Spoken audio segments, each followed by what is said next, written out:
Good evening and welcome to Crawley Borough Council's Cabinet of the 4th of February 2026. I'm Councillor Michael Jones, Leader of the Council and Chair of the Cabinet. There are no scheduled fire drills tonight, so in the event of the fire alarm sounding, please leave the building via the main spiral staircase and through the main reception doors. Once outside, sorry about the echo, please turn left and make your way to the fire assembly point, located beyond the multi-storey car park on Exchange Road. If you're unable to use the stairs, please wait in the council chamber and you'll be guided by a member of the staff to the evacuation lift. This meeting is being live streamed via the council's YouTube channel. Please note that there is a no comments function available as part of this webcasting. The council is the data controller and will retain the data collected during this webcast. This will be done so in accordance with the council's published data retention policy. Any members of the public seated in the public gallery should be aware that by entering the chamber, they are consenting to their image being captured by the automated camera system. Recordings will be used for webcasting and/or training purposes. Councillors are reminded to take note of what was displayed on the screens in the room as this shows what is being recorded and webcast. Cameras are currently set to capture you in seated positions, so please remain seated when speaking. You can request to speak as usual in committees by raising your hand, to speak by pressing the button with the face on it, and the microphone will go green when you are live. We will now, before we start the agenda, I'd also just like to take this opportunity to welcome Jane Cryer, who is our new Head of Law and Governance and Monitoring Officer. So welcome, Jane, and all the very best. So with that, we'll start with the apologies for absence.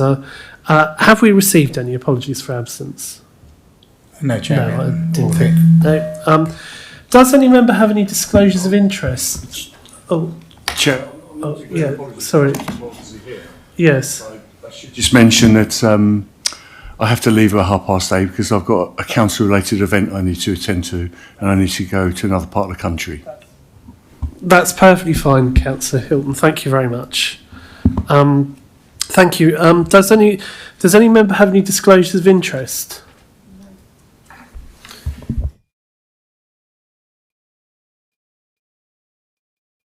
Yeah. Thanks very much. No, I don't see anyone. Minutes. Now we come to two sets of minutes. The first set is from the meeting held on the 14th of January. Does the Cabinet agree that the minutes are an accurate record of the meeting? Is that agreed? Thank you. The second set of minutes is from the meeting held on the 21st of January. Does the Cabinet agree that the minutes are an accurate record of the meeting? Thank you. We now have 15 minutes for public question time. I'll invite each person in turn to the table at the front of the public seating area to ask the question, which must be a question, not a statement, and be related to the functions of the Cabinet. It must not relate to an individual case or duplicate, in essence, a question which has been put to the Cabinet in the past 6 months. Please state your name, which ward you live in, and then ask your question. I will then invite other councillors or officers to respond. You may then ask one supplementary question which should relate to your original question or the response given to it. Would anyone like to ask anything?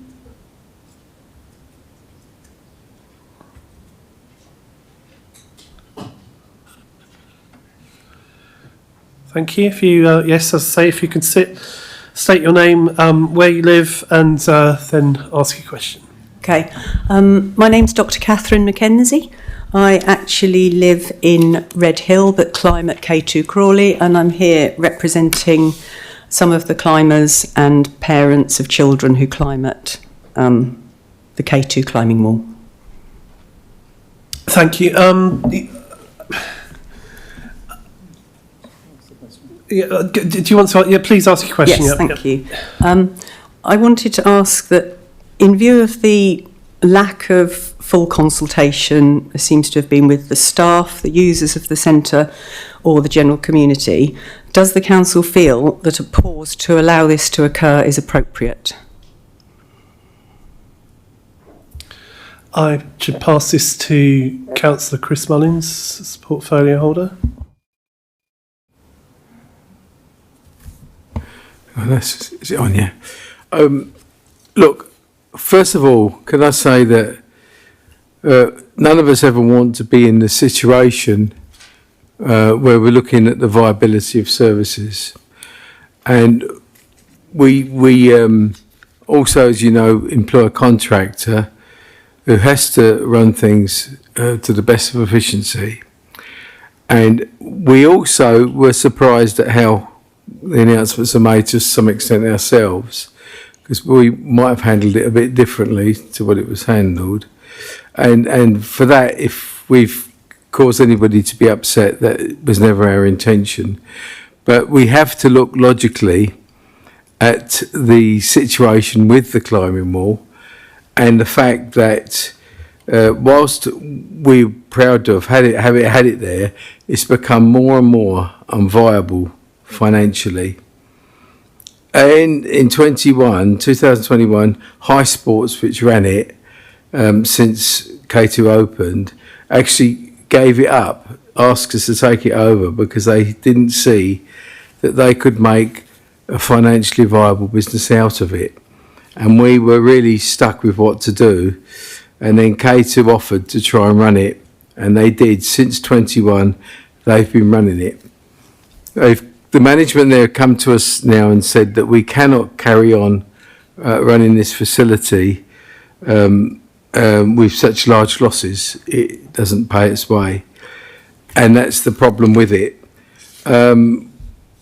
I do appreciate that there are people still going there that do enjoy the facility, but we cannot necessarily afford for so few people to be subsidised to such a great extent. And I'm talking about, well, I can't really give you the figures tonight, I'm really talking about a considerable amount of money per annum in losses that we have on there. We do suffer a little bit with competition where there are other facilities nearby, particularly up at Peace Pottage, and a lot of our children that would have come originally to Crawley are going up there now, to the climbing facility up there. There's a new climbing facility also opening over at Rofent, and I imagine a lot of people will go there.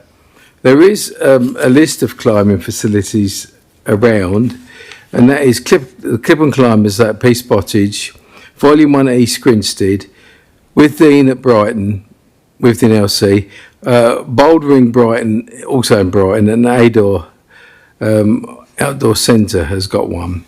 Now, the problem with our one is it's in a very confined space, and we would have liked maybe if we'd had a bigger space and the feasibility of investment to have brought it forward and made it bigger and changed it, but we can't really do that in the space that's available, and there's nowhere else really to put that sort of facility in K2. So reluctantly we've made the decision that in March it will close, and a soft play centre will be built there, which we do believe would be very, very popular for families in and around Crawley, and would be very successful. I don't know what else to say really. I mean, it's a hard decision. This job sometimes causes us to have to make hard decisions, and we have to make them in view of the fact that councils these days have to be run more like businesses than perhaps when I first become a councillor, and we could run a lot of services for next to nothing. But we can't really do that anymore. We have to show that the budgets work. And I'm afraid with the present system at K2, the budgets just do not work. And I think, Chair, I'll leave it there. I hope that's a fairly clear explanation. I'm sorry it's had to happen, but it has had to happen. And what we would advise you, who are climbers, to look at the facilities surrounding the town and perhaps to look at using some of those. Thank you, Councillor Mullins. Would you like to ask a supplementary question? Is really to clarify that you are answering no to that, despite the fact that without the consultation, you don't have the full facts about what has been happening, which has led to the situation that everyone active are in. some of those facts you refer to are a product of things that have been happening at the wall over the last few years. We're well aware of all of the things that Councillor Mullins has stated. We would like to be consulted with in order for us to show the viability and have the time to put forward some sort of business case and put the financials together for you to make the decision. I mean, Dr. Mackenzie, if you want to write to us, I think you can. One of the reasons why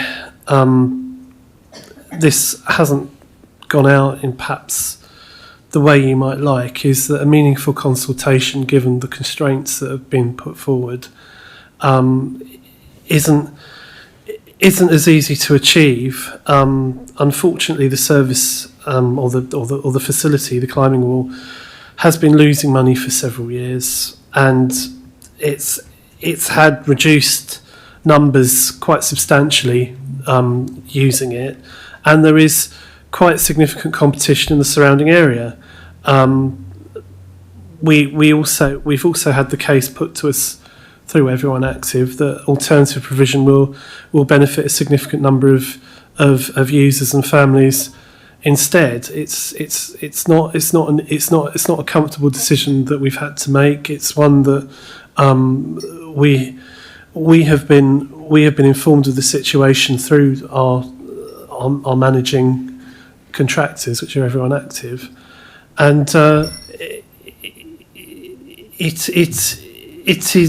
it is something where, if you think you are welcome to write to me and the cabinet member, which we will pass to officers for consideration, but ultimately we considered it unlikely that there was going to be anything that would change the finances significantly enough to.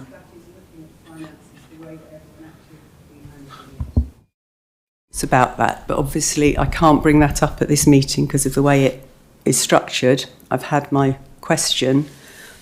I guess I would be saying the consultation would have brought out some issues with the management, the way the wall has been managed, which have led to its problems that have been shown by everyone. If you write to myself and the cabinet member, it will receive attention.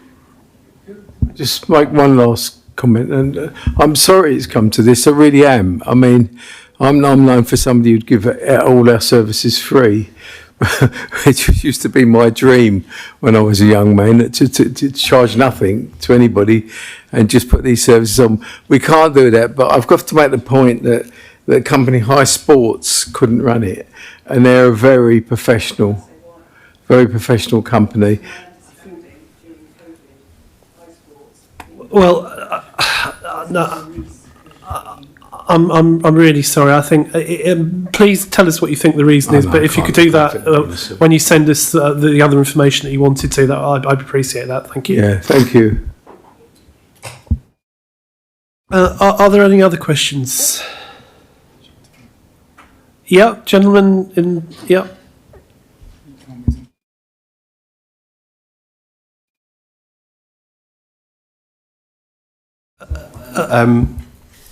Sorry. Carry on, yeah. Sorry. Hi, everyone. My name's Simon Mutter. I'm a climber, and so is my son, who's 5.5. And we live in Horsham, and we go to K2 Climbing Wall. And we've been members for 2 years and coming for 3. So that's me. I just wanted to ask if council were aware that the roped climbing facilities specifically at K2 are very rare in the region, and so the nearest provision is in London or in Brighton, and so that will really cut off access to people without a car, young people nearby, the NICAS students, and so on. And so I just wanted to kind of correct this kind of question around where the availability of this specific sport-based climbing was within the area. Thank you, Mr. Mutter. I think I got an email from you making this point, which I have passed to officers to give it consideration. I'm not sure, unless the Cabinet member wants to add anything, I'm not sure there's an awful lot. I just think we will send out some formal replies. I mean, I had a stack of letters, to be honest, and I forwarded them all on to the appropriate officers, and I'm sure you'll get some formal replies to that, which is the way that we do things. Okay. But I do take note of what you say. Thank you. Yep. Any other? I'm told we've reached the 15 minutes, so I'm afraid that's time up for public questions. Thank you. In that case, item 6, further notice of intention to conduct business in private, notifications of any representations. Can I ask the Democracy and Data Manager to confirm if we received any notification? No, Chair, we haven't. Thank you. Matters referred to the Cabinet and any report from the Chair of the Overview and Scrutiny Commission. As normal, Councillor Russell, I'll bring you in during each item, and welcome. Item 8, we will start by considering the Housing Revenue Account Property Portfolio Rents Report. Councillor Irvine to introduce the report. Thank you. Chair, I don't think I need to make a long introduction here, because I think everything's been very well summarised in the comments from the Overview and Scrutiny Commission and from the reports, which I'm sure we've all read. But I'll just cover the basics. We're recommending an increase in rents, affordable housing rents, and shared ownership rents and hostel rents by 4.8%, which is CPI plus 1%. That is in line with the government's guidance on this matter, and we could charge less, but I think if we did that, it would be pretty irresponsible, because we have to maintain a healthy housing revenue account to meet all the demands that are placed on the housing service, including the cost of repairs and all the other matters which go into running a fairly large housing service. At item C, there's a proposal to increase service charges. A large part of that has arisen because Crawley Homes and Crawley Amenity Services conducted a joint exercise to determine whether Crawley Homes is paying enough for the grounds maintenance at some of the blocks of flats in Crawley, and it's discovered that they weren't. So rather than see the HRA face a detriment, it was decided to spread the costs partly to the housing revenue account and partly to the tenants concerned, so that amenity services could get charged the full rate for the job. We did acknowledge that some of the service charge increases would be pretty, well, for want of a better word, drastic for some people involved. So what we've decided to do, the proposal is to cap grounds maintenance charges at £5 per week, and to not collect the amounts that are below 40 pence, because it just wouldn't be viable. But we think this is necessary because, as I said, there's always demand on the housing revenue account. You never know when costs are going to increase. We need to maximise income as much as possible, and of course we have lost income now because there's been an increase in the amount of right to buy applications. So all in all, I think this is a sound way forward. I don't like to see people's costs going up, but unfortunately sometimes we need to do it reluctantly. So with that, Chair, I recommend the report. Thank you, Councillor Irvine. I'll bring in Councillor Russell to present the Commission's comments. Thank you, Chair. There was a fairly detailed discussion, as you'll see from the minutes that you've got, or the comments that have come from the OSC. There are 6 issues that I'll just bring to the Cabinet's attention. Firstly, we did question, and it was confirmed that the increase was based on the government CPI plus 1%, and this was a standard practice across the sector. Secondly, the OSC questioned and acknowledged that there had been a substantial amount of detailed work that had gone on between Crawley Homes and Neighbourhood Services, and that was thought to be a very good thing that work had been done to try and make sure that the charges that were applied were as accurate as possible. The third thing was that there was a general agreement, a consensus, that the 40p lower end, where there wouldn't be a charge, anything below that wouldn't be charged, and the cap on £5 per week was considered to be a good idea and totally acceptable within the situation that Councillor Irvine has mentioned, that none of us really want to be putting prices up. Fourth issue, which follows down a little bit further, is there was some questions asked about the potential financial burden on low-income tenants. And then going on to sort of as part of that, we did ask the question about how many of our tenants are on universal credit and housing benefit, and I believe that information will come back to us at a future point. Final, so the sixth point that I will mention was that the OSC acknowledged that there were a range of cost pressures very specific to housing that were putting additional pressures on the HRA in terms of ongoing maintenance, and it was felt that both the rent increase and the service charges increase made sense in the terms of ensuring that the HRA looked strong, and particularly in terms of long-term projections, that this was a healthy thing. So overall, there was a lot of questioning, but overall it was felt that the explanations we were given to the report made sense, and it was our agreement that we would support the report. Thank you, Chair. Thank you, Councillor Russell. I'll now open the debate for other Cabinet members. Would anyone like to speak? Councillor Sue Mullins, then Councillor Nick Hilton. Yeah, just very briefly, I mean, obviously this invoked a lot of debate, and I think we all came to the conclusion that keeping the areas around our blocks of flats and our more group areas, it was really important to keep them neat and clean and tidy, because it contributes to the street scene for the whole of Crawley. So I'm really pleased that we decided to cap the amounts at a lower rate rather than going for the full amount for some of the areas which had quite high increases.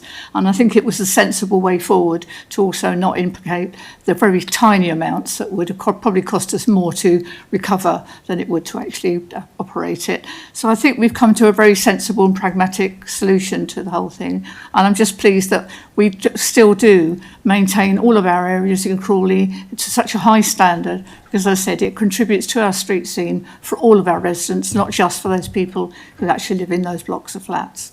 Thank you. Thank you, Councillor Mullins. Councillor Hilton. First of all, I'd like to thank Councillor Irvine for, this used to be a delegated item, I believe, the whole issue of rent increases, and it was a big thing when I was a chairman of housing many years ago, so I think it's really good that we've had the opportunity to look at the service charges and the rental increase. So I'm very grateful for that in the first instance. Although in an ideal world, it would be great to have lower rents in CPI plus 1%, I think we all understand that there could be serious implications for the housing revenue account if we didn't take this action now in future years. So I would hope that it would be unanimity for the increase in the rises, because without that rental money coming in, we wouldn't be able to do all the repairs, etc., and the services we provide. And as the last Tenants Association conference showed, you know, we do get good feedback from there and the social housing regulator. And again, in relation to service charges, in an ideal world, it'd be great if we could put that as part of the rent, but I think things have moved on, and I believe that many local authorities and housing associations do have separate charges, and I'm also aware that the service charges we are proposing tonight are very favourable compared to other local social housing providers in the region and beyond. I think the cleaning service is pretty accepted. I think, you know, it's a service they charge, but I think in terms of the grounds maintenance, I think not only what you said about street scene, I think it does contribute to the street scene. Neighbourhood services do a good job, although they should keep the service standards, which I do. I've actually seen the work they do in one particular block in Three Bridges when I did a tour, and it was really, really good. So I think on that basis, there is some benefit to the wider town as well, to the tenants. And also I think the recommendation we are suggesting of the minimum and on the maximum of I think £5 per week on grounds maintenance covers the anomalies we have with the different areas, because obviously we've done different calculations. Some blocks of flats have got bigger ground areas than others, so I think on the whole it's very sensible, and I think it's also mindful that we are trying to keep our costs down as much as possible for the tenants. Thank you, Councillor Hilton. Do I see any other Cabinet members? No. Okay, thank you. I'll sum up then. I mean, as has been said in the Cabinet members' introduction, the proposed rental increase, as is standard across the board for most social landlords, is CPI plus 1%, or 4.8%. I feel the recommendation, and if we make this decision, it absolutely strikes the right balance for rents and service charges. As has been said, people who pay below a minimal weekly rate will not be affected at all, and anyone above that will have their charges for ground maintenance capped to a maximum of £5 weekly. And I believe there is fairness in applying these charges, because if you think about it, otherwise tenants right across the Crawley estate end up paying for other people's grounds maintenance, which is not a fair outcome. Now, also talking about applying the cap, there are many social housing landlords who wouldn't have blinked twice in applying the full amount, but that's not how we operate here. But ultimately there is a bottom line, and it has to be said, if we shortchange the HRA, we won't have the money for repairs, any necessary adjustments that tenants need in their houses, or, importantly as well, to build new homes for new tenants. Which are all things that we are committed to doing, and to keep the standards at Crawley Homes high. So with that, I move that the Cabinet approves the recommendations as set out in 2.2 on page 15 of the agenda pack. Can I have a seconder? Thank you, Councillor Irvine. Oh, by all means. I'll be very brief. First of all, I want to thank everybody for their support, OSC as well. And just finally conclude by saying I think that renting a council property is very good value for money. I agree. So with you seconding, Councillor Irvine, Cabinet, is that agreed? Agreed. Thank you. We'll now move on to consider the Crawley Growth Deal Refresh Report. Councillor Nawaz to introduce. Thank you, Chair. I'm sure all my colleagues have seen the report. It's a really good report, and I really welcome this report for a refreshed Crawley Growth Deal in partnership with West Sussex County Council. It's nearly 10 years since the two authorities signed our original growth deal, and since then we have achieved a huge amount. Over 80 million of public and private funding investment has been unlocked, and 13 regeneration schemes successfully completed. These include town centre regeneration schemes like Queen Square, Queen's Way, Eastern Gateway, Western Boulevard, Crawley Rail Station investment, and also some of the range of highways, bus lane and public realm improvements in Manor Royal. Both authorities are continuing this momentum with a 7.4 million station gateway scheme starting on site to transform the Martlets, Crawley bus station and across Station Way to the railway station. It is crucial that we refresh Crawley's growth priorities ahead of the launch of new Sussex and Brighton combined authority, which will play a leading role in determining future regeneration investment across Sussex and Brighton, using regional development funds from the government. We want to use the growth deal to highlight Crawley's fantastic potential for significant growth return on such investments. Let's not forget that Crawley's economy is worth over 5.8 billion per annum in economic output, over 1/5 of overall West Sussex economic output with just 2% of the land mass. This is not only due to the presence of Gatwick Airport, but our growth deal also highlights how Crawley enjoys the major presence of range of high growth business sectors which are recognised as priority growth sectors under the government's industrial strategy. One of our growth deal's strategic priorities is to boost productivity, investment, innovation and job creation in these high value sectors to drive overall economic growth in Crawley. Our growth deal also aims to empower the local workforce by creating skills training pathways, local residents to access better quality jobs, working with the likes of Crawley College. We also want to position Crawley as a leader in green business, innovation and transition to net zero. We want to maximise the benefits of Crawley economy from the growth of Gatwick Airport, and we want to do this by unlocking the land needed to attract a major share of 1 billion of business investment and 14,000 jobs that Gatwick believes will occur from airport growth. Our growth deal aims for ongoing investment in digital infrastructure in Crawley. We want to support Manor Royal's continuing transformation as a modern business park and boost Crawley Town Centre as a dynamic business growth hub. We also want to create a new town centre neighbourhood of 3,000 homes. We aim to reinforce these priorities through a new programme of regeneration schemes, a Crawley Growth Programme 2. Highlights include a major new employment site at Gatwick Green. We will continue our regeneration of Crawley Town Centre, including the high-grade small business co-working space, transformed public spaces along the Broadway, Broadwalk and Boulevard. We'll work with Metrobus to deliver a new bus expressway from Town Centre to Manor Royal Business District and Gatwick Airport. We believe the new Crawley growth deal with West Sussex County Council presents a compelling case to the incoming mayoral authority for further major regeneration funding investment into Crawley. It highlights just how brilliantly positioned Crawley is to deliver an excellent growth return on that investment. And growth, as we know, is the government's top priority. I'm pleased to recommend this report to our cabinet, and I wholeheartedly hope my colleagues in cabinet will support this deal. And I'm really thankful to our officers on both Crawley Borough Council and West Sussex County Council work together and bringing this report to the table. Thank you. Thank you. Thank you, Councillor Nawaz. I'll bring in Councillor Russell to present the Commission's comments. Thank you, Chair. Obviously, Cabinet members have all the comments detailed in front of them. There are a number that I would just like to draw attention to.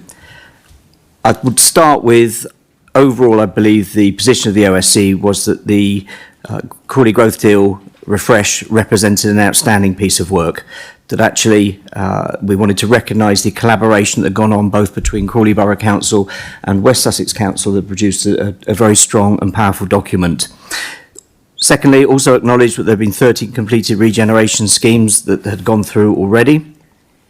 Moving on, and Councillor Nawaz has mentioned some of this, that it was recognised that there would be work to improve productivity, the skills, and with various partners, and we felt that that was a very good thing, in that obviously it would increase Crawley Town's reduce Crawley's reliance on the aviation industry, and that would be something that would be highly desirable, particularly given the experience of Crawley back in COVID.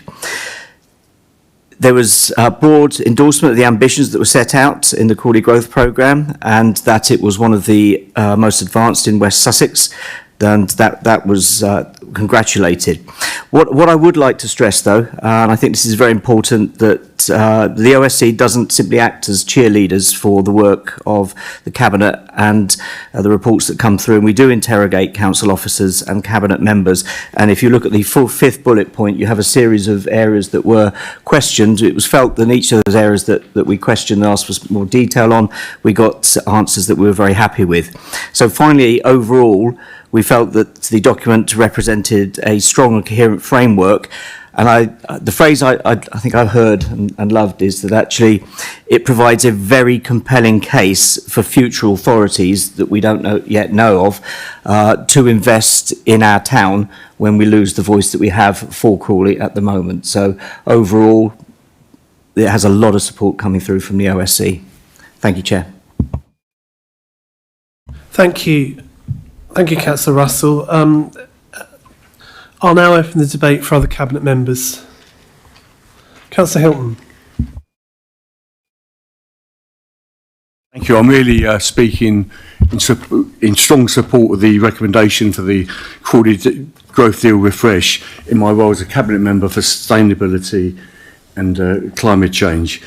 First of all, reflect the partnership it is as well between not only the Crawley Borough Council and West Sussex County Council, but people like Metrobus, the Manuel bid, and obviously other people within the private sector. I think I would just like to go back to the principle on, I think it's on page 59 of Appendix A for the full report, where it said the council's working together to deliver carbon efficiency and sustainable projects. And it's about telling a story and what it means in reality. And the reality is that you can have growth and sustainability in equal measure at the same time.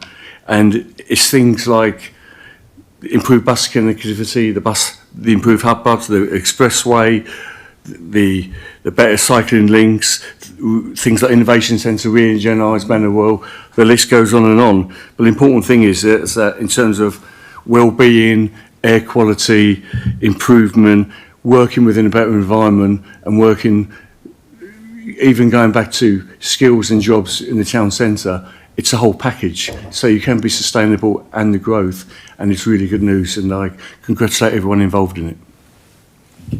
Thank you, Councillor Hilton. Would any other Cabinet member like to speak? No, I don't see anyone. So thank you to everyone who's spoken.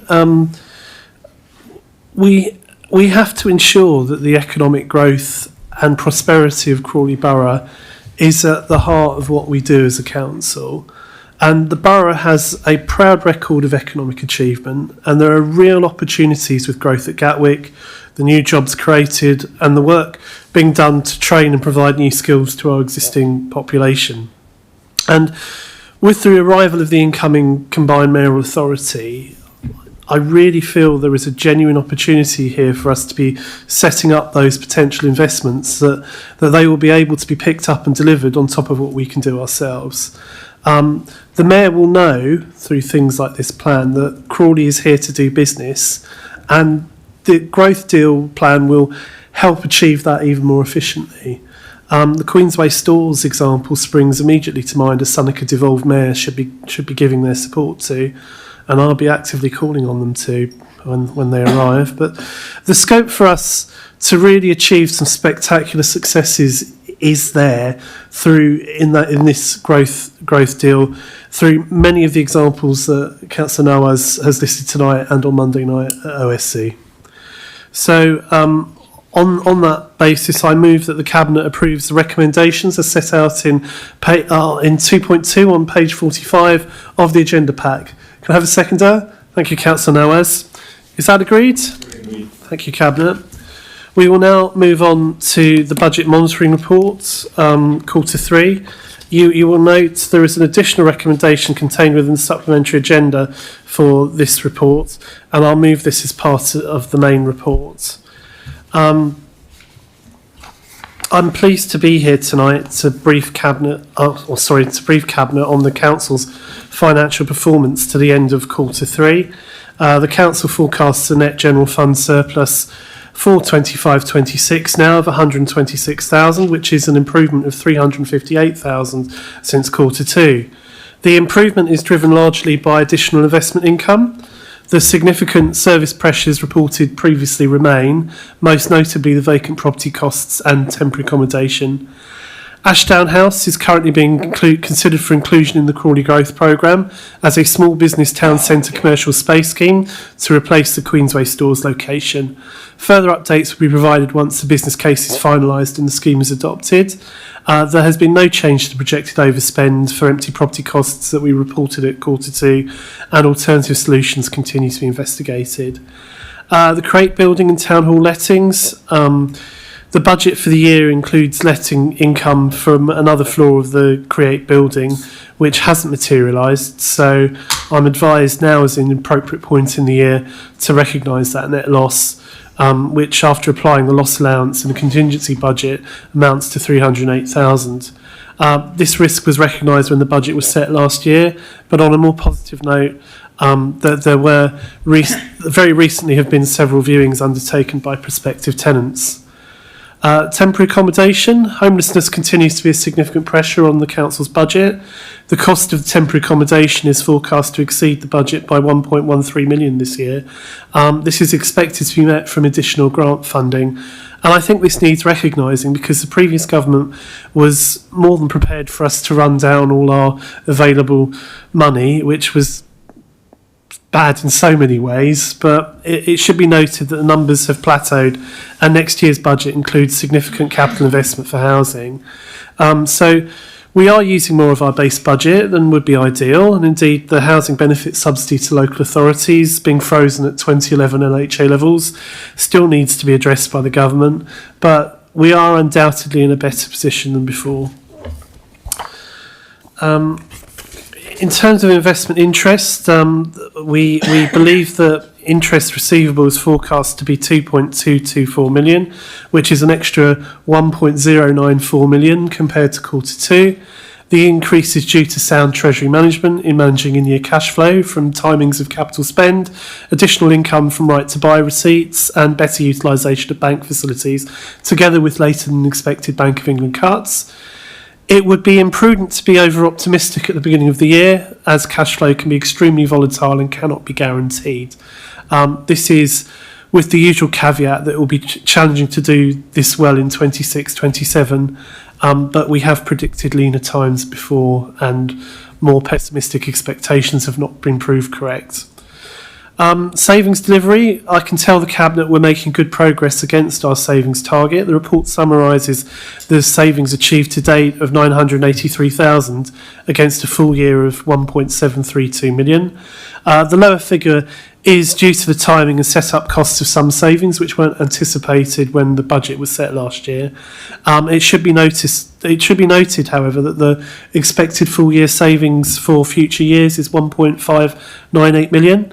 Now, I must say that while we're admittedly not yet at the end of quarter four, to be told that we expect around 92% of our savings to be realised in the future is extremely positive. Even with the best of intentions, when saving plans are agreed in any organisation, it's often the case that they do not always work out or can't be implemented for whatever reason. Turning to the housing revenue account, there is a forecast variance for the year which is an overspend of 1.73 million. This is mainly due to a delay in the implementation of increased service charges, creating an income shortfall of 905,000, and urgent repair work that was identified during the stock condition surveys of the entire state of 920,000. This is partially offset by the HRA's share of the additional investment income of 518,000. I said it last night, but I'm going to say it again.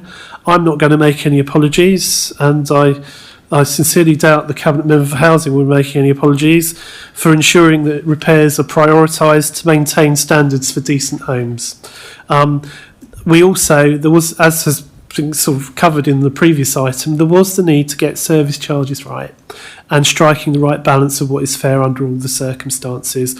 And this simply wasn't possible last year when necessarily all our time and attention in Crawley Homes had to be devoted to addressing the inspection by the regulator for social housing, which was a significant undertaking.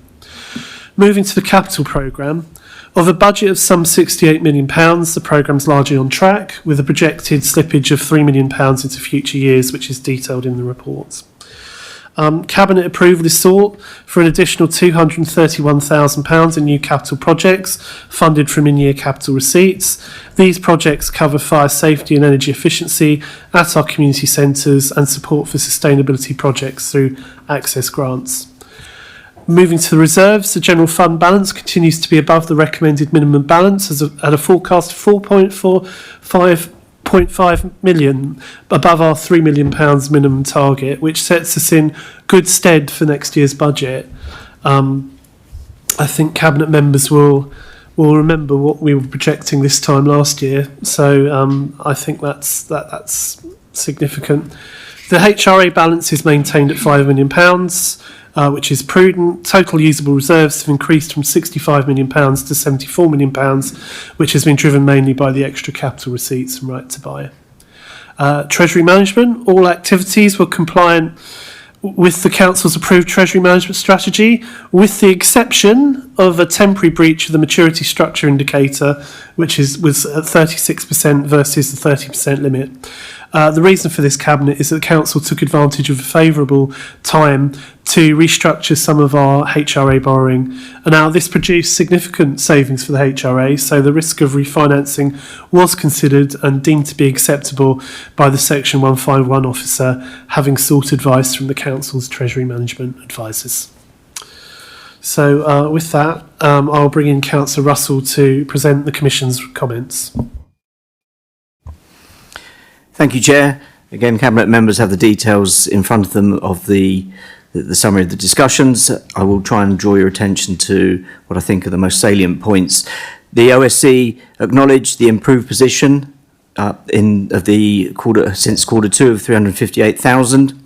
Moving on, the temporary accommodation was accepted as an ongoing pressure that we see, and it was completely understood, although it was hoped that this would be met from grant funding. Third point that I would raise is that the savings were discussed, and it was acknowledged that there was going to be a very close to nearly 100%, but the 92% delivery of the expected savings. There was some questioning as to whether some of these savings might have been necessary given the way that things have turned out during the course of the year, and that was questioned. It was recognised that with the HRA there had been an overspend of 1.73 million, and it was questioned but understood that this has largely been a result of the shortfall in the anticipated income. Whilst the overspend was a concern, it was accepted that the essential repairs were continued and pushed through.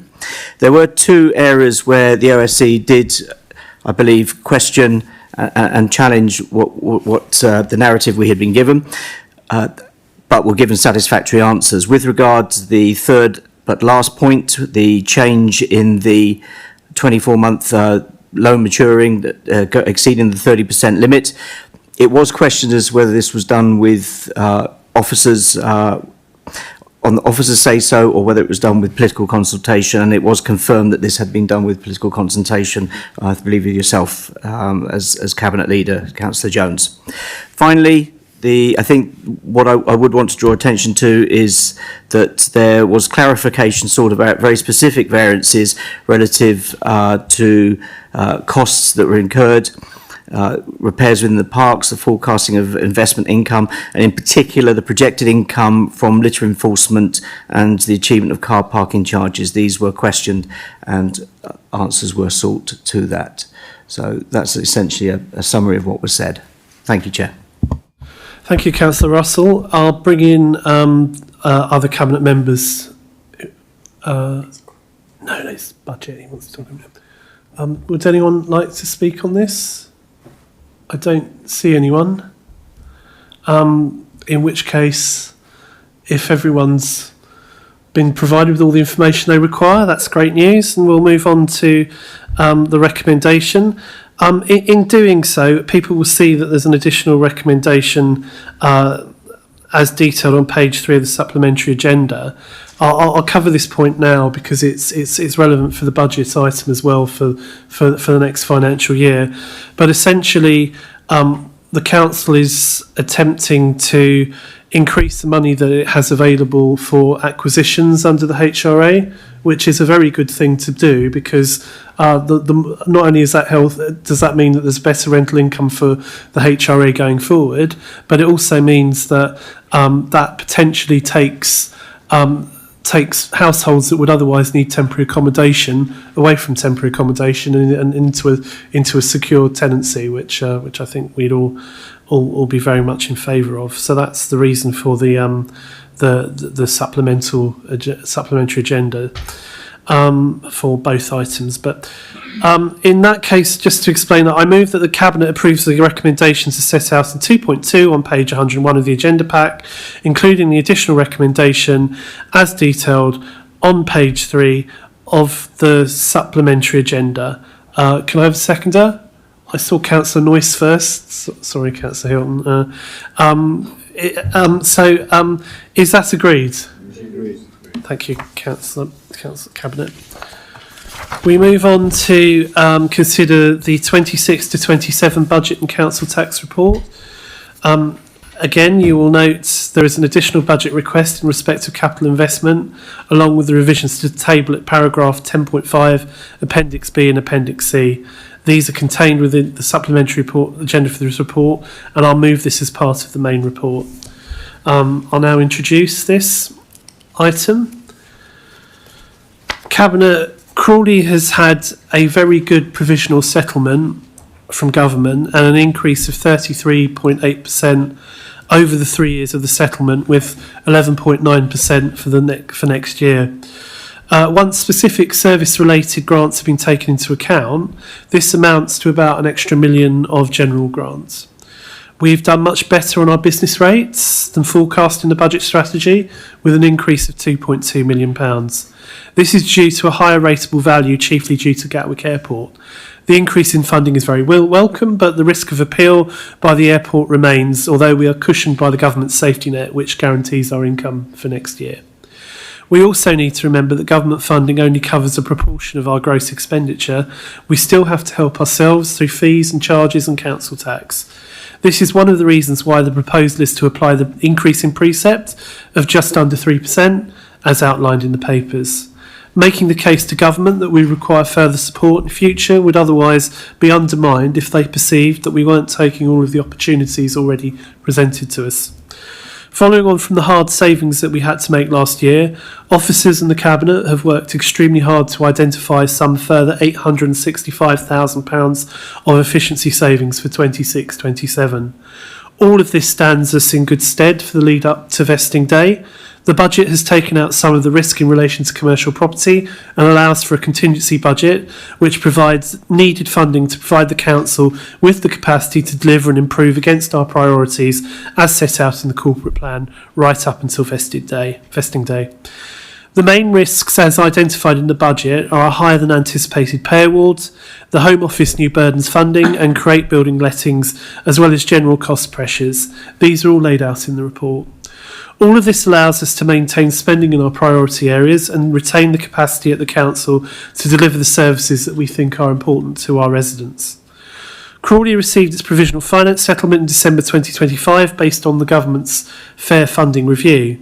The Council has benefited from these changes with a settlement that goes some way to better reflect the need in the borough, especially the temporary accommodation pressures. The government has also delivered on a multi-year settlement which gives certainty in the second and third year of the settlement by representing a minimum level of funding. However, each of these latter 2 years are subject to change until they are locked in by their own settlement. Saying all this and being in a position to reach a considered view, I believe this to be easily the best financial settlement that I can remember seeing in local government and for Crawley Borough Council in the 16 years that I've been on this council. What it does, however, will not mean that the council is suddenly awash with cash. Would that it did, but it does mean that we can stabilise the council's position and ensure that key services retain the capacity to carry out the work locally that we know that residents want.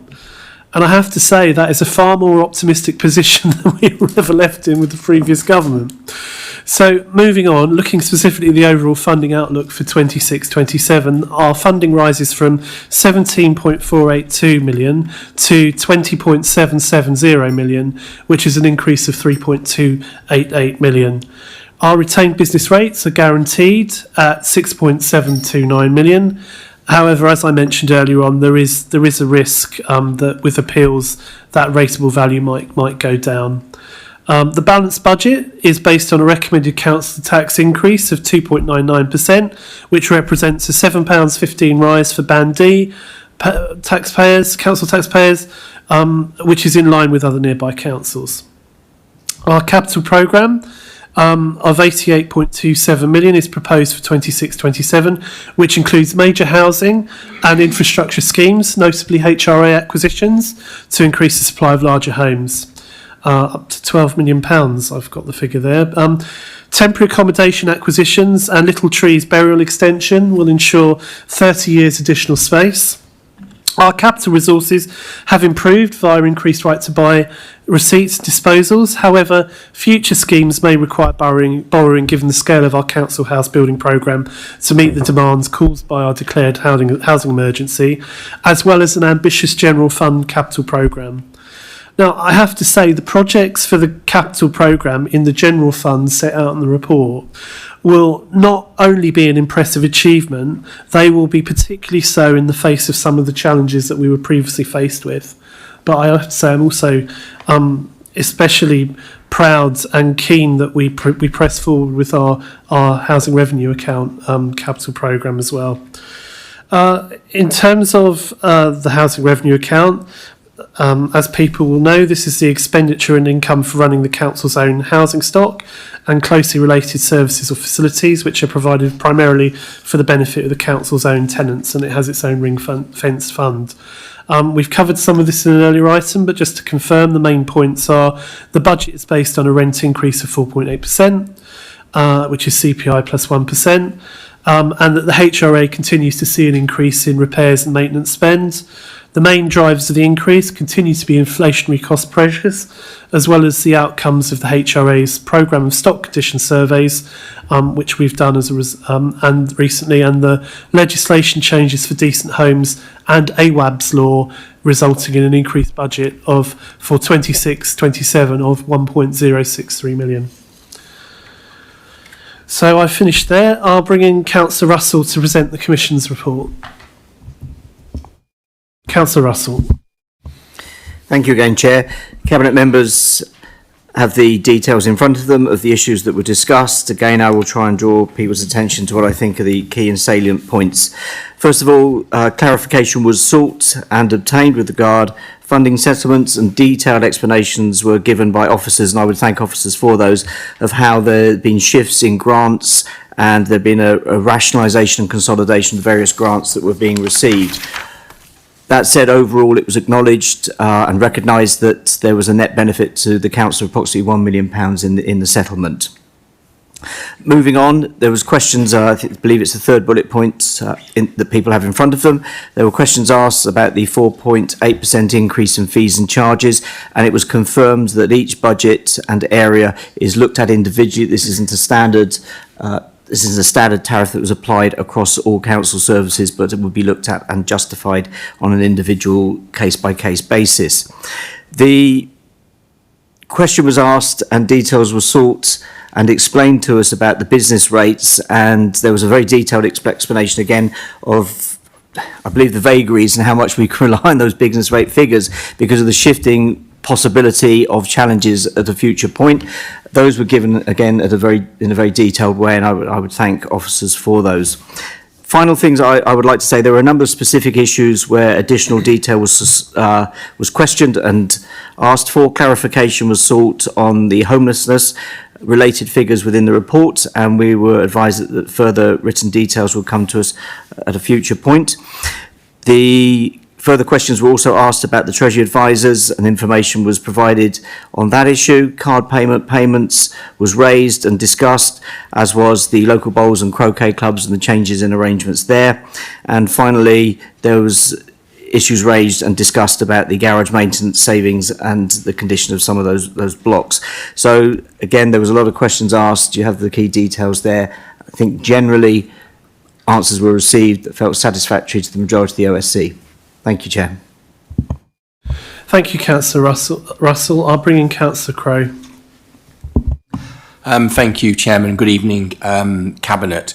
The leader and some members and officers will have heard me speak at the Scrutiny Committee on Monday, so some of this will not be new, but it will be new to some of you.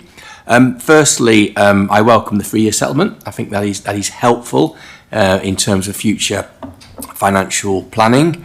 I also welcome the extra grant settlement as well, and although I did take questioning by myself at the Scrutiny Committee to establish that figure of £1 million, because although I do welcome the rationalisation of grants as well, but it did make it difficult to ascertain exactly how much the government's revenue support grant had increased by, and the leaders made much play of that. Interesting that £1 million is the figure that Pixel were predicting that we would be up by, and Pixel have proved to be correct, certainly with the county, who are losing, well, they're losing £7 million rather than £10 million. They've got £3 million back, but they'll be losing £10 million in each of the next 2 years, and they correctly predicted that Crawley Borough would receive an extra £1 million, and that's turned out to be correct. So I will highlight that I was correct that using LG futures, which I've questioned here before, wasn't necessarily the right thing to do for the cabinet. That £1 million, that's quite interesting, because I mentioned that the county are losing nearly £7 million, and Crawley's population is getting on towards about a seventh of the county. So actually, when you come to look at it for the people of Crawley and local government settlements, actually the share of what the county's revenue support grant is being reduced by is actually comparable to the amount that Crawley Borough's is being increased by. So the overall net effect in local government is actually pretty much zero. And of course, we are all going to be joining together within the next couple of years. So we'll just make that point. But we shouldn't complain, obviously, that we've got this extra money here. That's obviously very good news for the council. I spoke of budget monitoring at scrutiny as well, and I spoke about how this year at the end of Q3 the position has been very much helped by the extra the extra interest, considerable amount more than had been forecasted. It was something like from £1 to £2 million extra, and that has really helped out the council, because actually, when you look at the cabinet overall and individual and most, but not all of the individual portfolios, actually their ability to keep control of the spending within their portfolios has actually deteriorated quite a lot. So the reason I mention this is that obviously we want to all have confidence in the budget going ahead, but the forecasting, and I do appreciate it is not an easy thing to do. I'm not just going to be totally glib and say it wasn't exactly right. I do know it is difficult to do the forecasting, but in hindsight, and I'm not necessarily a told you so kind of person. We are forecasting now an underspend, and that actually not all potentially of the savings that were made last year actually would have needed to have actually taken place this year. I welcomed at scrutiny the clarity around the bowling and the croquet lawn, and that arrangements have been made with those clubs for them to be able to take on their own maintenance, and that they were happy and able apparently to do so, which I very much did welcome. But there are still some big figures in the savings, such as the 300,000 for garage maintenance, which I understand is being capitalised. But as I said at scrutiny, if members go around their own wards and look at their garage blocks, certainly in my own ward in Furness Green, it does not feel like there's been very much investment in our garage blocks over the last several years, given the very obvious poor condition from the outside that you can see. I don't know what their individual garages are like inside. I've never actually rented one from the council, but there is some good news in the budget in terms of the settlement. That is welcome, but I recognise that the council has got challenges ahead, and I welcome the fact that there is going to be a contingency as well. I do think that is prudent, because we don't know what sort of shocks could be coming. But I would just urge some caution in the blowing of trumpets and the patting oneself on the back, because we're not there yet, and there's still quite a lot of savings in the budget, and also last year's budget. A lot of the savings were actually fully utilised, like the litter enforcement and the I forget what the other one was now. It was the car parking. That was realised, and we did get some detail about that at OSC, which I welcome. So I'll leave it there, Chairman, because I know you've got a long meeting tonight, and you've got cabinet briefing afterwards. Thank you. Thank you, Councillor Crowe. I'll open the debate for other cabinet members. Who'd like to start? If anyone, Councillor Sue Mullins. I'll just be very brief. I'm just remembering how we sat here last year. It doesn't seem so very long ago. We were all sort of definitely looking at doom and gloom ahead of us. I am very pleased that we've got such excellent finance officers who work for us, and I'm really glad that they always err on the negative side rather than the too positive side. As Councillor Crowe has just said, it's much more important that you look at what could be the outcome, not what you hope will be the outcome. So having good news at the end of it is always much better than having bad news. So I welcome that. I'm really glad that we've got a 3-year settlement, because that makes planning ahead much more easy for us. And also because at the end of the council coming with local government reorganisation means we can plan in a sensible, pragmatic way towards the end of this council to when we hand over to the new council, whatever that ends up looking like. Our investments have done really well, but once again, nobody's got a crystal ball. Nobody can say this is what's going to be at the end of the year. So again, being careful and being sensible about what we predict is going to happen is a much better outcome than being far too hopeful. I think that's all I've got to say, other than just saying thank you once again to our finance officers. They do not have an easy job. Running the finances of a complex organisation like Crawley Borough Council is incredibly difficult. Last year we were looking down a very slippery slope of having to take a lot of decisions that I don't think any of us were elected on or wanted to have to make, but we were having to be very careful and sensible and decide what decisions would be the best for this council going forward. And I'm really pleased that we're in a much better place this year.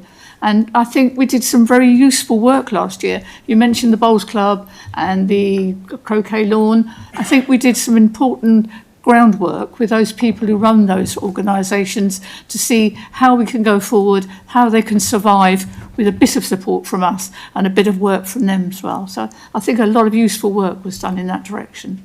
Thank you. Thank you, Councillor Mullins. Councillor Hilton. Just on that last point, concerning the croquet club, they had some concerns. They had some concerns at the beginning of the year. It's in my ward, obviously, Poundhill North and Fallswood. We had some discussions, and we've come to a good conclusion. So it shows working together, looking at the different things you can do and options is really good. I just want to take up one point with Councillor Crowe, just about the 7 million. I mean, the 7 million, obviously divided by 7 is 1 million each, but I do think it doesn't really take the context of what 7 million is to the county. I mean, just looking at the budget, 7 million is the budget for West Sussex in 24-25 was over £2 billion when you include adult social care and education. So 7 million is probably small change, and it doesn't include things like the special needs override.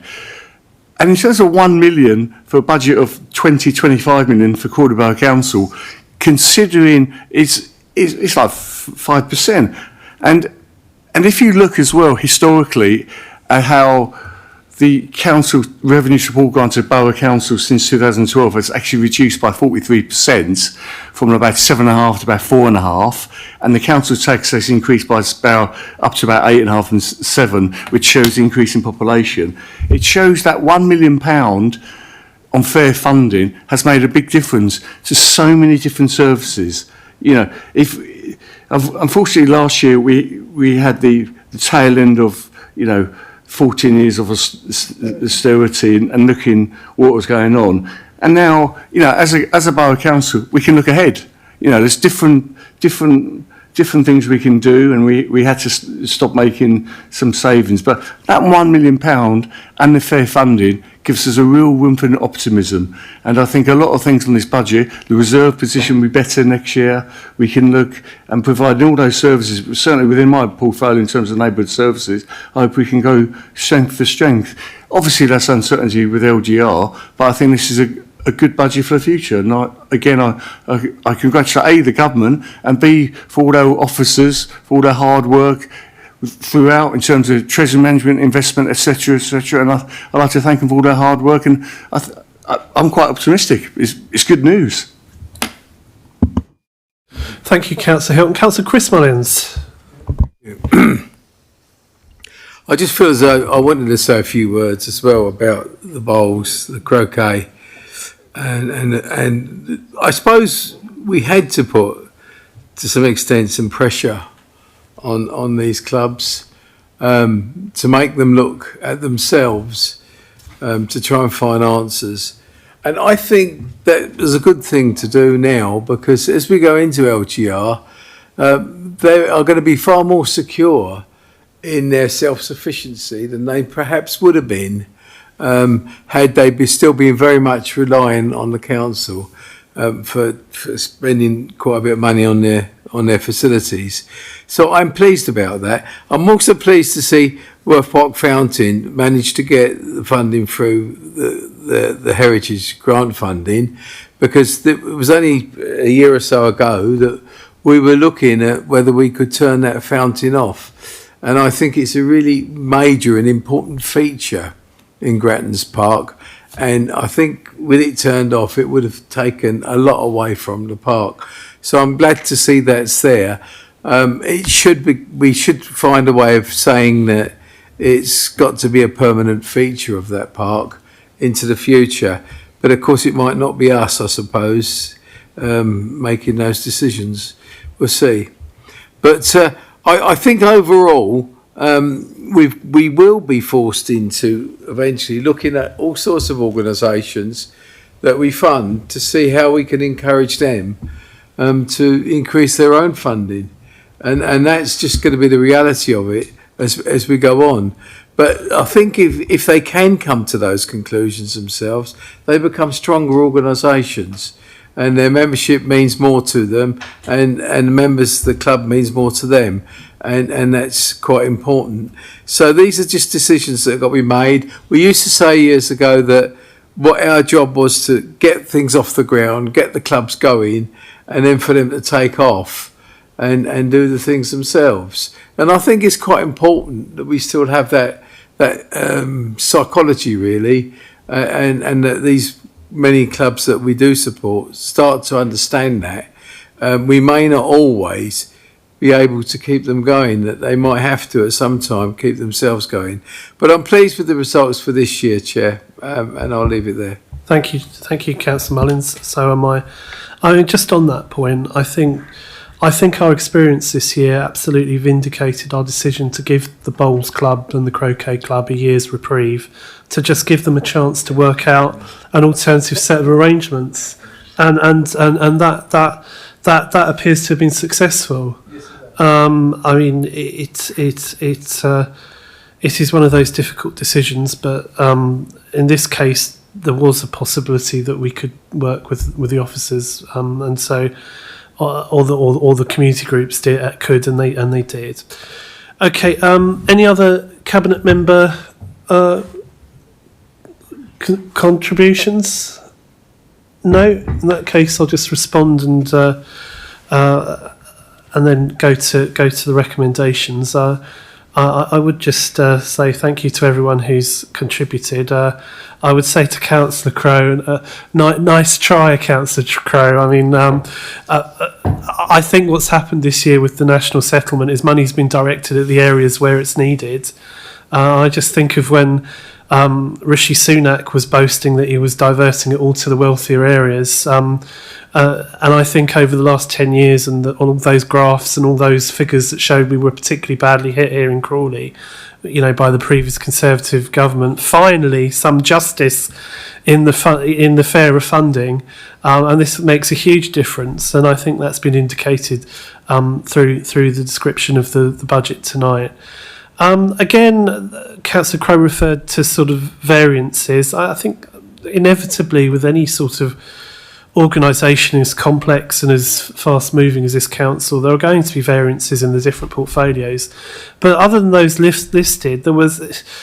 I would say a lot of those variances are based on fairly low movements, and as if anyone looked at the table which has all the different portfolio figures in them, so there were favourable variances as well as unfavourable ones, and it's not that there's improvident spending going on, far from it. Now, I'm absolutely certain as well, if we hadn't done the work in previous years in making the savings that we have, we would not be in such a robust position now. I will not have the achievements of our officers and this administration understated or dismissed. If we had not done what we needed to do then, there's not a shadow of doubt in my mind that the decisions for frontline services this year would have been much more difficult.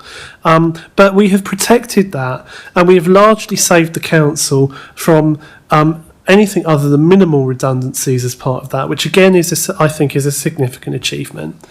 So with that said, I'm more than proud to present the current budget plans, which will be going to full council, and I'll move to the recommendation and I move that the Cabinet approves the recommendations as set out in 2.2 on page 131 of the agenda pack, including the additional budget request and revisions to the table at paragraph 10.5, Appendix B and Appendix C as detailed on pages 5 to 8 of the supplementary agenda. Can I have a seconder? Councillor Hilton. Thank you. Is that agreed? Thank you. Item 12, we will now consider the capital strategy report. The capital strategy for 26-27. This strategy outlines how capital expenditure, financing and treasury management support the council's corporate priorities and service delivery. It sets out governance for assessing and approving the capital investment in line with the CIPFA Prudential Code and Treasury Management Code. The strategy broadly follows the current approved strategy, with the addition that it references a specific asset disposal strategy, which will come to Cabinet in due course. The strategy puts the governance framework around all parts of capital decision considerations and is detailed in the appendix. I'll bring in Councillor Russell to present the Commission's comments. Councillor Russell. Thank you, Chair. Cabinet members, you've got comments of issues that were discussed. I'll be very brief. It was acknowledged that this was essentially a statutory statement of existing processes and procedures. There was some discussion around the questions and confirmation sought about the treatment of non-property council assets within the asset disposal process, and within that discussion it was felt there might be a slight changing in the wording, but not to the point where it needed to be incorporated in this particular draft, but it was felt that going forward it could be incorporated into the work programme to develop the new asset disposal strategy. So that's essentially it. We talked it through and felt largely happy with the articulation of how we work at the moment. Thank you, Councillor Russell. I'll now open the debate for other Cabinet members. Thank you, Cabinet. I therefore move that the Cabinet approves the recommendations as set out in 2.2 on page 163 of the agenda pack. Can I have a seconder? Thank you, Councillor Noyce. Is that agreed? Thank you. Item 13, we will now consider the Treasury Management Strategy report. The additional budget requests from the Budget and Council Tax report would impact on the capital programme and prudential indicators in the Treasury Management Strategy. You will note that there are amendments to the prudential indicators in the Treasury Management Strategy 26-27, Appendix A, and I'll move these as part of the main report. The report sets out the Crawley Borough Council's proposed Treasury Management Strategy for 26-27. It covers both the General Fund and Housing Revenue Account. It outlines how the Council will manage cash, investments and borrowing across the organisation as a corporate approach to Treasury management. Local authorities must approve an annual Treasury Management Strategy under CIPFA's Code of Practice for Treasury Management. The detailed strategy is in Appendix A. The aims of the Treasury Management are to ensure cash is available when needed, surplus cash is invested in low-risk counterparties, along with ensuring funding is in place for the Council's capital plans. Security of sums invested is top priority over liquidity and yield.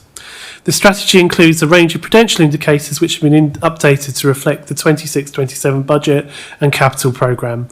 The strategy follows the current approved strategy with the addition of a set of Treasury management practices, TMPs, to put further governance and support robust due diligence around Treasury management activity. These are detailed in Appendix B. Having introduced the report, I'll bring in Councillor Russell to present the Commission's comments. Thank you, Chair. And again, I'll be fairly brief on this. The OSC recognised that this, again, was a statutory statement of processes and procedures that are largely in place already. The key issue that we discussed and raised was the devaluation in the report, the devaluation of certain commercial properties and how that was reflected in terms of how that reflects the office space market at the moment. The Commission advised that there can be variables across the sector, and there is the possibility that there may be an improvement in that market, which would see an increased valuation. Ultimately, it was explained to the OSC that it didn't affect the council's cash position unless, of course, the assets were disposed of at a lower price. That's the discussions in a nutshell, and the recommendations were to accept the strategy. Thank you, Councillor Russell. I'll now open the debate for other Cabinet members. No one wants to have a detailed discussion about Treasury management strategy? Okay. Yes? No? Okay. In that case, I move that the Cabinet approves the recommendations as set out in 2.2 on page 177 of the agenda pack, including noting the additional budget request and approving amendments to the prudential indicators in the Treasury Management Strategy 2026-2027 Appendix A, detailed on pages 9 to 12 of the supplementary agenda. Can I have a seconder? Thank you, Councillor Irvine. Is that agreed? Agreed. Thank you.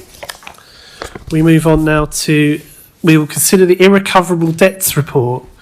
The corporate debt team vigorously pursue debt owed to the council, but there are occasions when debt can no longer be collected and the debt requires write-off within the limits set in the Constitution.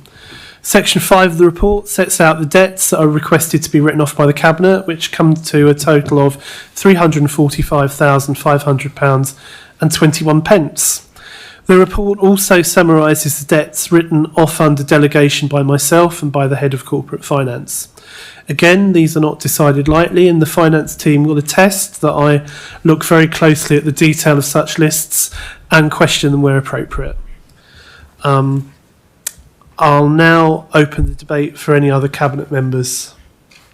Would anyone like to speak on this? Don't see anyone. In that case, I'll move to the recommendation. I move that the Cabinet approves the recommendations as set out in 2.1 on page 211 of the agenda pack. Can I have a seconder? Thank you, Councillor Nawaz. Is that agreed? Agreed. Thank you. Right. We now move to item 15, which is the Commercial Assets Insurance Contract Report. Myself to introduce again. This report requests the delegated authority to award the contract for commercial property insurance. This was omitted from the list of contracts that are approved by Cabinet on a quarterly basis, as the Council was originally looking to use the London Borough of Sutton for its insurance arrangements. Unfortunately, the Council was not able to proceed with this arrangement due to local government reorganisation, which has meant that the new unitary council will have to make its own arrangements from 2028.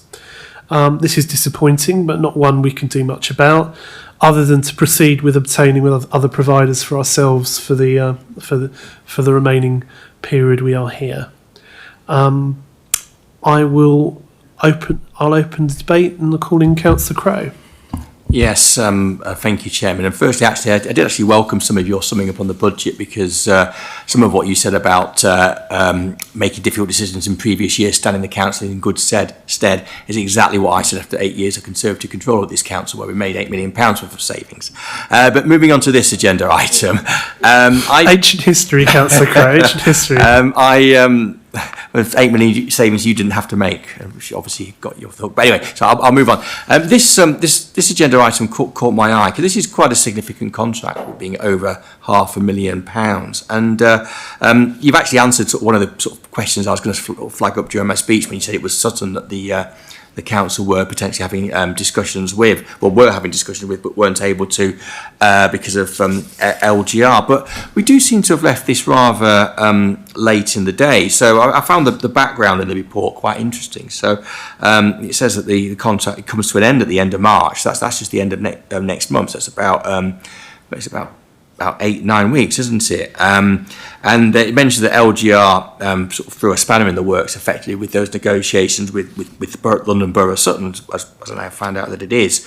But LGR was announced in December 2024, so the Cabinet's had over a year to be aware of of LGR and potential, I appreciate there's a lot of impacts from LGR, but for the impact on negotiations with another authority. So I'm just a bit surprised that it's a little bit late in the day, but clearly the council is right to get on with it now at least.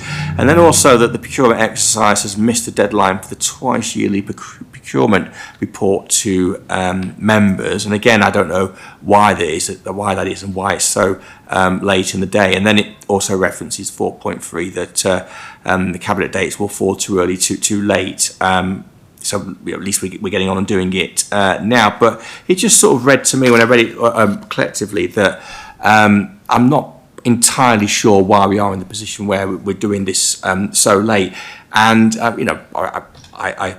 hope the procurement goes well, but there isn't a lot of time to get it in place for the insurance to be continuous from the 1st of April, which is when it needs to be so. So I hope that the cabinet is confident that this will be able to be a contract where there is time for good due diligence to be awarded that is good value for the council. Thank you, Chairman. Thank you, Councillor Crowe. Regarding the London Borough of Sutton, who my understanding is they are the leading authority in every sense of the word in terms of local government insurance, and so it was considered it was hoped we could get somewhere with them, and I'm not understating it.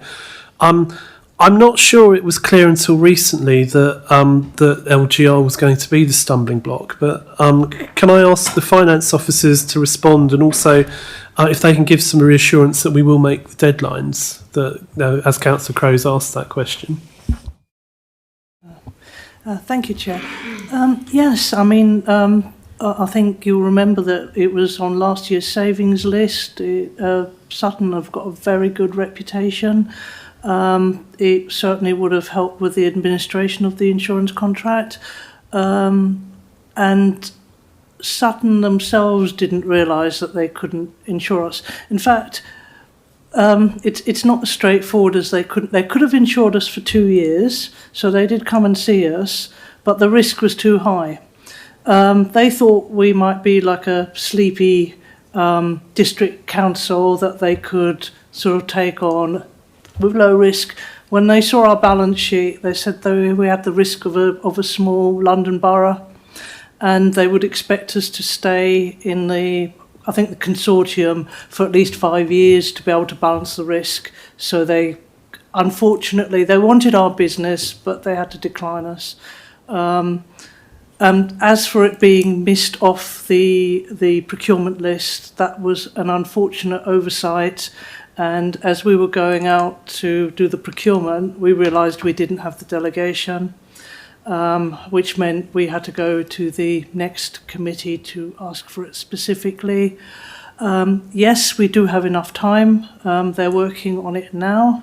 I mean, as long as we get the right answer today, that will all work out fine. It's a reputable framework. And we've got a very good insurance expert as part of our procurement team. And you'll find that you can't tender insurance. I think it's roughly a month. You can't tender it too early because the premiums don't stand. I hope that answers your query thoroughly. I think it does, and it's particularly important then that when we move to closed business, that I don't forget to get agreement on the recommendation this time. Yes, thank you, Caroline. Cabinet, is there anyone who'd like to speak or ask anything on this? No, in that case, I move that the Cabinet approves the recommendations as set out in 2.1 on page 215 of the agenda pack. Do I have a seconder? Councillor Chris Mullins. Is that agreed? Thank you, Cabinet. You heard that, didn't you? So that's on the record.